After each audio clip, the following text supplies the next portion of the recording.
주님 예수님. 네, 저희가 신학생 때 20살에 신학교 들어가서 선배들 또 교수 신부님들로부터 많은 이야기를 듣는 중에 아무래도 이제 우리 개념을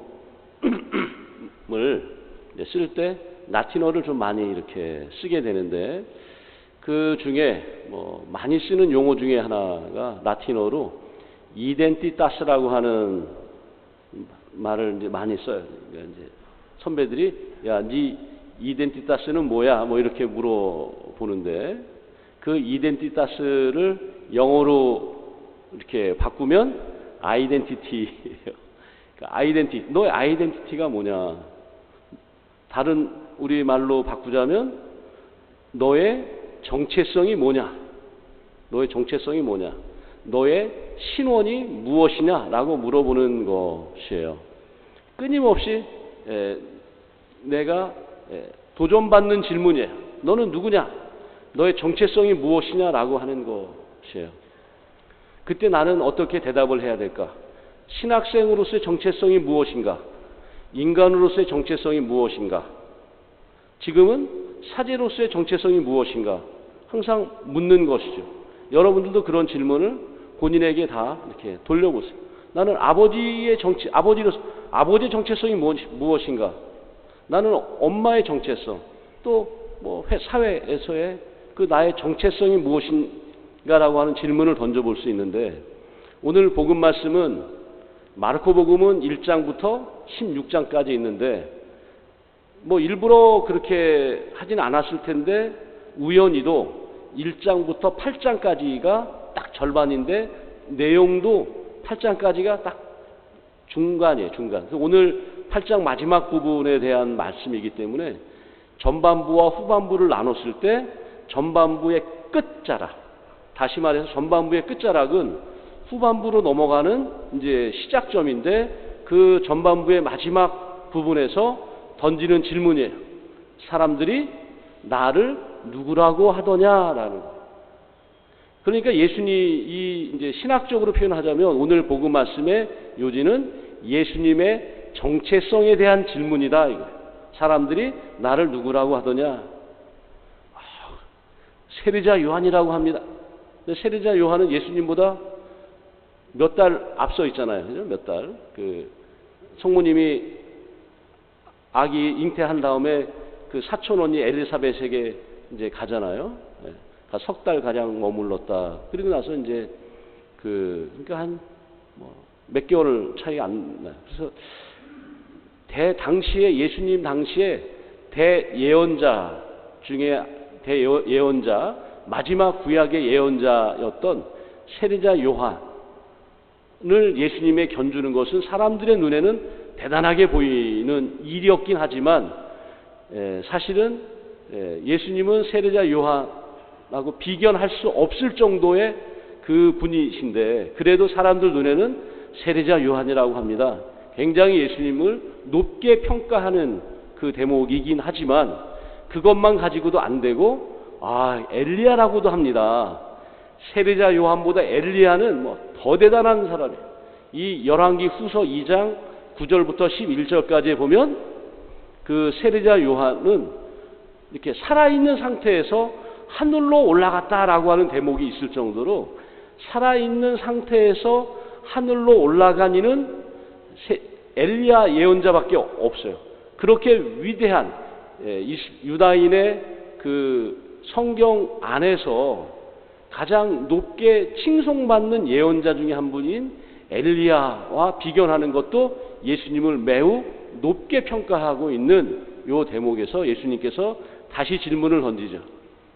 너희는 그렇다면 너희는 나를 어떻게 생각하느냐? 그랬더니 용감한 베드로가 스승님은 뭐죠? 그리스도이십니다라고. 마르코 복음 딱 중반, 이제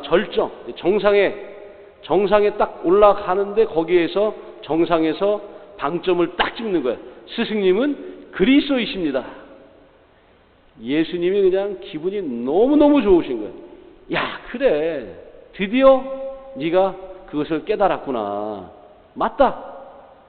네가 네 입으로 그 말을 하는 것은 사람들이 알려준 것이 아니다. 네가 인간으로서 어떻게 그것을 깨달았겠느냐. 인간들의 눈에는 나를 세례자 요한이나 엘리야라고 이렇게 칭송을 하는데 그것도 높게 평가하는 말이긴 하지만 네가 나를 그리스도라고 아는 것은 인간적으로 알 수 있는 것이 아니다. 그래서 너에게 그것을 가르쳐 주신 이는 사람이 아니라 살과 피가 아니라 하느님께서 너에게 그것을 알려주셨다. 하느님만이 내가 그리스도로서 이 세상에 인간을 구원하러 온 메시아, 구원자이라는 사실을 하느님만이 아시고 계시는데 네가 그것을 알았다고 하는 것은 하느님께서 너에게 그것을 깨닫게 해주셨기 때문에 네 입을 통해서 지금 고백되어진 것이다 라는 것이 이 마르코복음, 마태오복음 안에서 이 내용을 그렇게 전달해주고 있는 겁니다. 자, 그런데 그리스도라고 하는 그 존재는 인간들이 알고 있듯이 그러한 그리스도를 생각하면 안 된다. 나는 이제 맞다. 내가 그리스도인데 그리스도의 길은 무엇이냐? 그리스도의 길은 많은 고난을 받고 사람들 멸시를 당하고 모욕을 당하고 누구도 가지 않은 저 십자가의 길을 내가 가게 될 것이다. 나는 고난과 박해를 받고 죽음을 당한 다음 그 길을 갈 것이다. 그러나 내가 그리스도이기 때문에 사흘 만에 되살아날 것이다. 그때 안 돼. 어떻게 그리스도가 영광의 길을 가야지 고난의 길을 갑니까? 절대 스승이 그 길을 가시면 안 됩니다. 그랬더니 성경 전체에 가장 인간을 아주 욕되게 하는 그 말씀하시는 것이죠. 사탄아 물러가라. 네가 그 말하는 것은 네 안에 마귀가 낀 것이다. 사탄아 물러가라.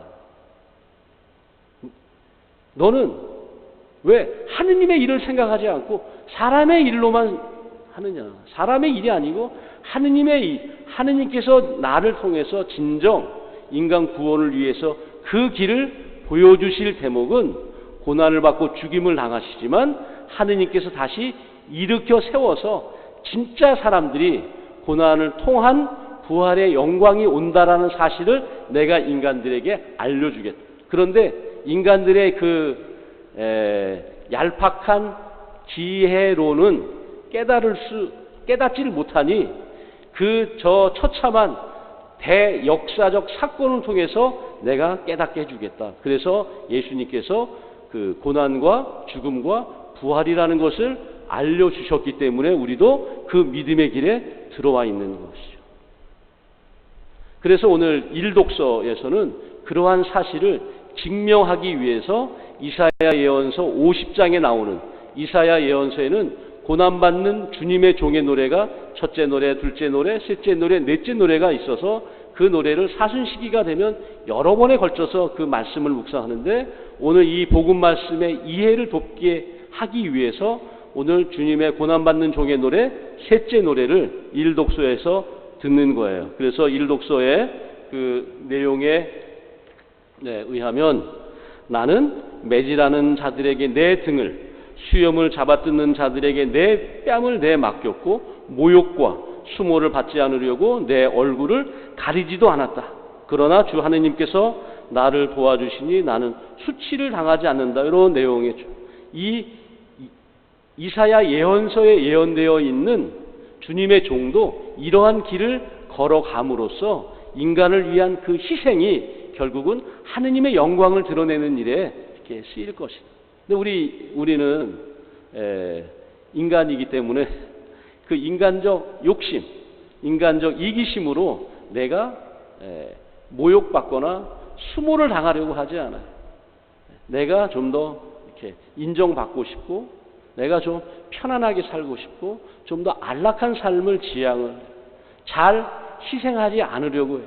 그러나 우리 인간을 위해 오신 예수님께서는 당신은 아무런 죄가 없었음에도 불구하고 최악의 죄인들의 형틀인 십자가를 메시고 그 십자가형의 그 죽음을 당하셨는데, 그분의 그 희생은 온전히 인간에 대한 극진한 사랑, 그 사랑이 깊은 만큼, 깊은 사랑만큼 큰 희생을 하셨다라는 거죠.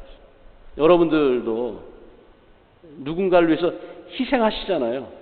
자식을 위해서, 남편을 위해서, 또 부인을 위해서, 누군가를 위해서 희생할 때 잘 보세요. 왜 희생해요? 사랑하는 것만큼 희생하실 거 아니에요? 예수님은 인간을 죽을 만큼 사랑하셨기 때문에 목숨을 내어놓는 그 희생의 길을 가시는 것이죠.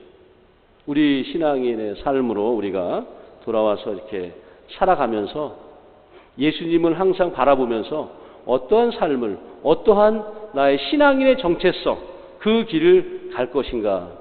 사랑하는 만큼 희생한다. 또 희생하기 위해서 사랑한다라는 그 의미를 새길 수 있다면, 베드로 사도의 입으로 고백한 그리스도, 그분을 위해서 내 자식을 예수님처럼, 또 내 부인을 예수님처럼, 우리 신부님 왜 강론 잘하다가 왜 3000% 빠지나 생각하지 마시고 내 남편을 예수님처럼 여기는 그 믿음을 가지고 살아갈 수 있다면, 그만큼의 사랑과 희생이 우리를 더 좋은 올바른 길로, 더 한 단계 높은 그러한 성숙의 길로 우리를 이끌어가지 않을까, 이렇게 묵상해 보면서 한 주간 주님께 우리의 삶을 봉헌하시면 좋겠습니다. 아멘.